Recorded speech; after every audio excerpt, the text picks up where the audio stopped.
Hey everybody, welcome to our due diligence training on financial underwriting. We're talking today about doing financial due diligence specifically on a self-storage property.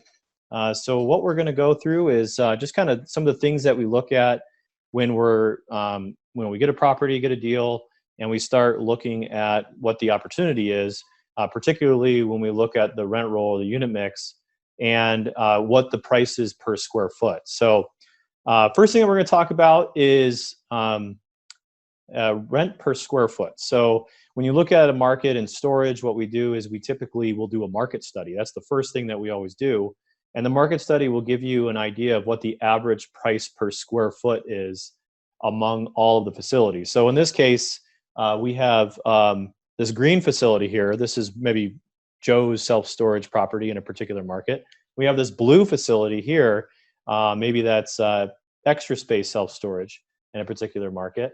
And we may see that the average price per square foot in that market is maybe $15.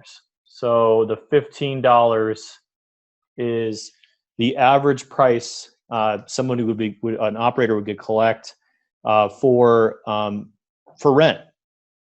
So then you got to look at your property and you got to say, okay, how much what's the price per square foot that my opportunity is getting? So maybe you're a passive investor, you're looking at the deal and you're saying, how do I make sense if this is a good deal that these operators have or not? You would look at the property and you would say, okay, what is the current rent per square foot on average that this operator is getting?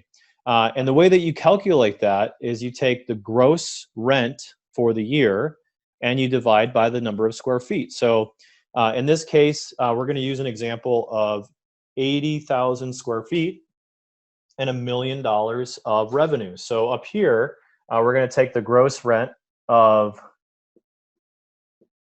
$1 million. Okay. And we're going to divide that by the square footage. And in this case, we're going to pretend like this facility has 80,000 net rentable square footage. So you go here and you put in 80,000 square feet. Okay. So now when you take those two numbers into each other, you're going to have $12.50 per square foot. So now we know that this facility is earning less than its market potential. So you may have a deal here. So that's one of the first things we actually look at when we're evaluating a deal as an operator is what the opportunity is. So we get the financials from the seller, the P&L, the rent roll, the current unit mix, and the financials, and we can see what the gross income is for that property, and we can divide that by the number of square footage at the facility. And if the facility has like a car wash or a retail center or something like that associated with it, you can divide that out and just focus on the storage business itself. So in this case, we see that the market is generating $15 a square foot.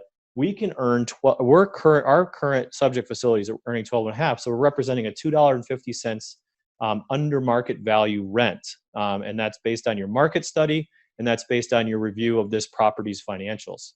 So you know it has a pretty good deal. So we know that that we're getting this $12.50. Okay, so we're really happy about that.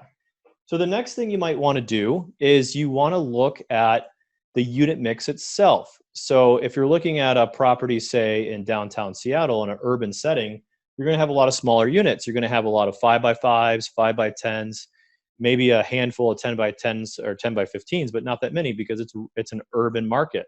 If you're a boat storage facility, this is my poor attempt to draw a pontoon boat, but if you're a boat storage facility, you're going to have a lot of larger units, 11x28, maybe 15x30, whatever it might be, and the unit mix is going to be larger units. If you're kind of in the mix, it may be a more rural storage facility or in a secondary, tertiary market, not in an urban market, you're going to see maybe kind of somewhere in the middle. So what you need to do is you need to understand, does this facility's unit mix make sense for the market? So on average, let's say you're in an urban area, you might see as low as 90 square feet to 100 square feet on the average for the unit mix. if you go out into the suburbs or way out into a rural area, you may see the unit mix, or even a boat storage facility. Our average unit mix on one of our properties, it's a boat storage facility primarily, is 200 square feet on the average. So you have to make sure that their unit mix is jiving with what the market expects. You can't just look on rent per square foot alone. So what you do to get that number is you simply take total square feet divided by unit count. So in this case, let's just say we had 80,000 square feet and we had 735 units. We know that our average size of unit is 108 square feet. This would make sense in some markets. Some markets it wouldn't make sense. But let's just say the unit mix was the same size, 80,000 square feet, and we had 400 units, right? Now the average unit size is going to go up to 200 square feet per unit, right? So that's making a little bit more sense if the market is demanding something like vehicle storage or boat storage or larger units, drive-up units, rural environments. So those are just kind of the first two things that we look at.